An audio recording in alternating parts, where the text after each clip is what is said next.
Hey, my name's Ayaka, and I am glad to have you here listening to this episode of my podcast. Don't mind your business, mind my podcast, Mind Elixir. So, for this episode, I wanted to talk about cancel culture and influencers and all that because my opinion on them has kind of changed. I know I talked a little bit about it in my toxic TikTok episode, but here we go again because my opinions about it have changed, my views. Honestly, I feel as if it's probably this whole cancel culture thing. Well, it probably started because whenever people were first getting exposed for being sexual assaulters and all of that, like celebrities and those more higher up people. And I can see in how some situations it can have a good impact. I mean, by calling out brands and people, but sometimes in particular, especially with people, and many times it isn't really helpful whenever you're just canceling random people. And to be honest, I used to think that cancel culture was fine under the right circumstances it was okay. But like I said before, in many situations it doesn't even help at all. Which kind of brings me to my point about how people can change. I mean, for example, if maybe a YouTuber says they don't like rap music in one of their videos, and then a year later they start bopping to some, maybe the baby or something in a playlist video, and people start calling them a hypocrite or something, and fake, that's not right because people can change. Which kind of brings me to my bigger point about how cancel culture, even though it doesn't allow people for growth. People need to get into a growth mindset or a growth culture, more of a growth culture, because the thing that really annoys me about it is that many times someone will be exposed for something they said in the past or something like that, and then suddenly everyone's jumping to conclusions. They're going from point A to point B. They don't even know the actual full story. They don't know what's going on. They're all just jumping on the bandwagon. I think that's what it'd be called, the jumping on the bandwagon, following a trend. They're like, oh, everyone's canceling so and so. I guess I should cancel them too. And I'm saying canceling, pretend you can see my imaginary quotation marks. Because whenever people say canceling, they're not, most of the time, these people, they don't actually stay canceled. And a lot of the times, whenever people are getting canceled for things they said in the past, it could be things that were done or said or taken out of context. And yes, it is very important to hold people accountable for their actions. And there are some occasions where you can't just let things slide. Ahem. People who were extremely racist and did blackface and said the N-word on multiple occasions. I think we can all know who that influencer is. Or a certain rainbow-haired racist rapist that for some reason people still listen to his music. I don't know why. Those are people that should actually be canceled.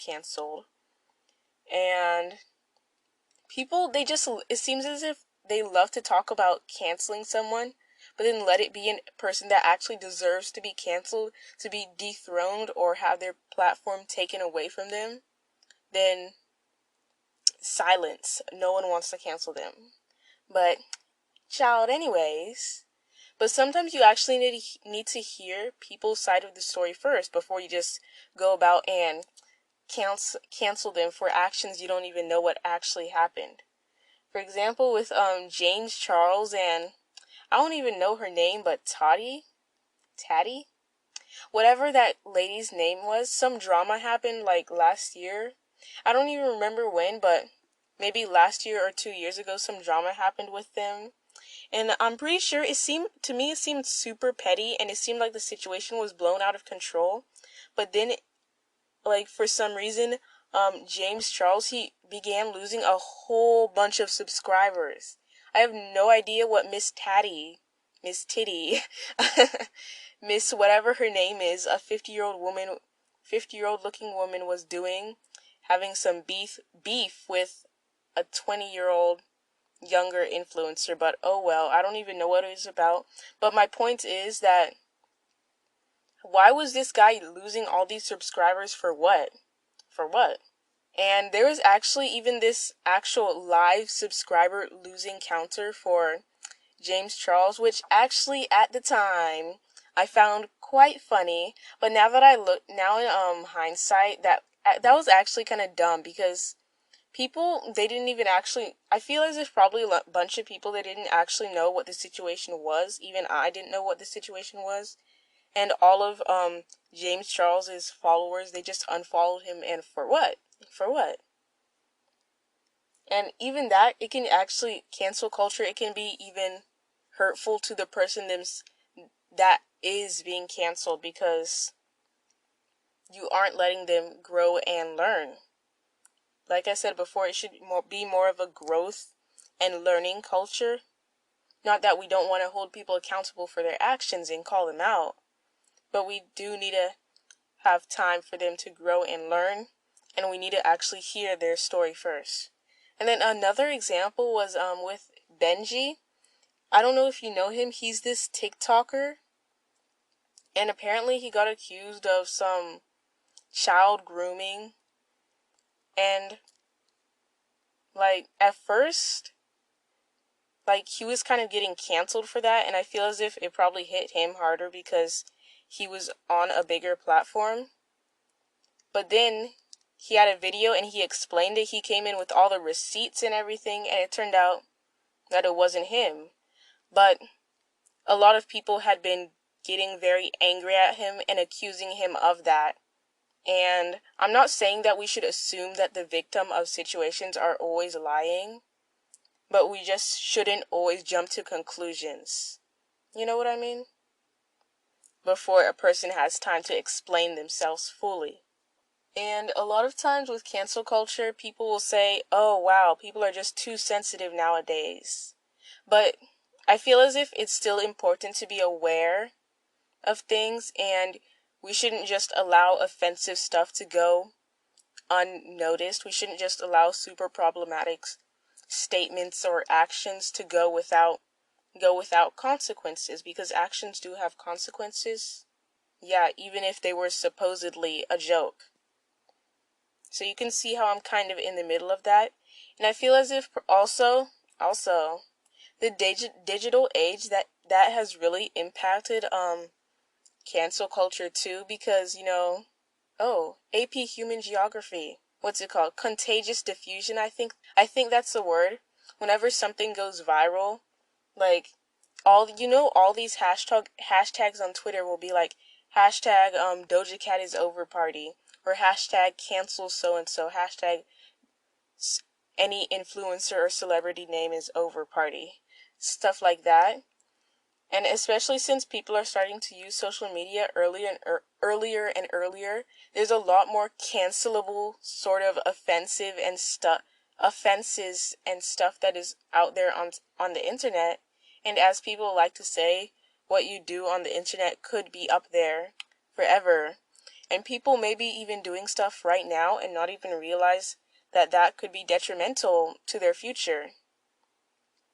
And now I'm not saying that I feel exactly feel bad for those students that were exposed for being racist on social media. Like, they had it coming. But I'm just saying that people need to be aware that their digital footprints can have a huge impact on their future and stuff, and they shouldn't be too crazy. You know? I mean, you hear all about these celebrities and stuff. Their offensive tweets from years ago being exposed, and it's just like, yikes. Some of these Twitter users are like detectives. I don't even know how they're finding all that stuff, but it's just scary, because how are people finding stuff from all these years ago when, like, I don't know. But then again, like I said before, people can change, and not people aren't always going to be the same as they were so and so years ago, you know? And even me, sometimes I look back on things I said, like whether it was aloud or on social media itself, and I'm like, dang, why did I say that? Why did I post that? Or I'm just like, what the heck was I thinking? Or I was so dramatic back then. And just to clarify, it's not like I'm posting anything super crazy or inappropriate or offensive slurs or anything like that. No, nothing of the sort. But sometimes I just look back at my past self and I'm like, girl, what were you doing? And speaking of social media, make sure to go follow my podcast Instagram at mindelixir, because if you aren't, what are you doing? I don't know. And also another thing I wanted to talk about was how with influencers, and whenever I say influencers, I'm kind of referring to like YouTubers, TikTokers, or whatever. I feel as if it's important for them to be aware of their actions, especially since they have such a big platform, not only just because they might get canceled for things they do, but because they do have that big platform. And even though they didn't necessarily ask for everyone to start following them, they didn't necessarily say, I want to influence everyone or anything like that, but they do have a big platform, and that does come with a responsibility, especially with some TikTokers or YouTubers. Like, the people watching them will be so young and they get so easily influenced by that. I'm like, dang. So they kind of do have a certain responsibility, but at the same time, they just need to be aware of their audience and like how their own actions might impact them, you know? Especially right now, that's kind of relevant too, because sometimes I see some famous people, they're out partying and then they post it on social media for all their followers to see, and it's like, okay, well, you have all these young fans. What if they're getting influenced by that? Or they're like, oh, hey, my faves are out partying. Maybe it's okay for me to do stuff like that.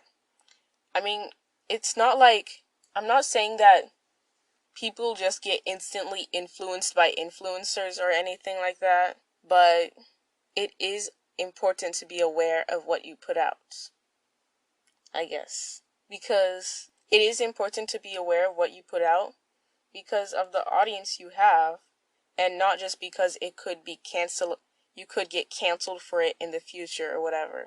But to be honest, overall, I think cancel culture, it has gotten very silly and useless and slightly harmful to the people that it has affected.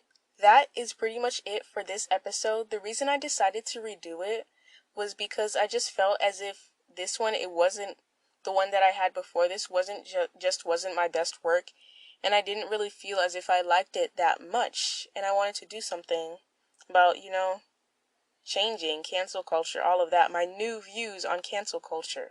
And of course, finally, one last thing before we wrap it up, I have to talk about what's been on my mind, because this is like kind of just a new segment I'm doing. Well, a segment.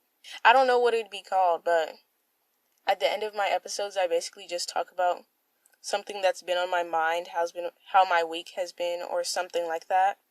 And for me, something that's been on my mind is this one song, In My Mind, which, oh my gosh, that is kind of similar. But it's a really good song, and it turns out songs, they sound so much better whenever they're bass boosted. Like, yes. And also whenever you listen to songs at night, they just hit different. I don't know, something about it, it's just like, yes. It just makes the song sound 10 times better or something like that. Or more emotional. Okay, thank you so much for tuning in to this episode of my podcast. And yeah, if you liked it, then maybe, hopefully, leave a positive review on Apple Podcasts, Google Podcasts, or whatever listening platform you are on. Bye!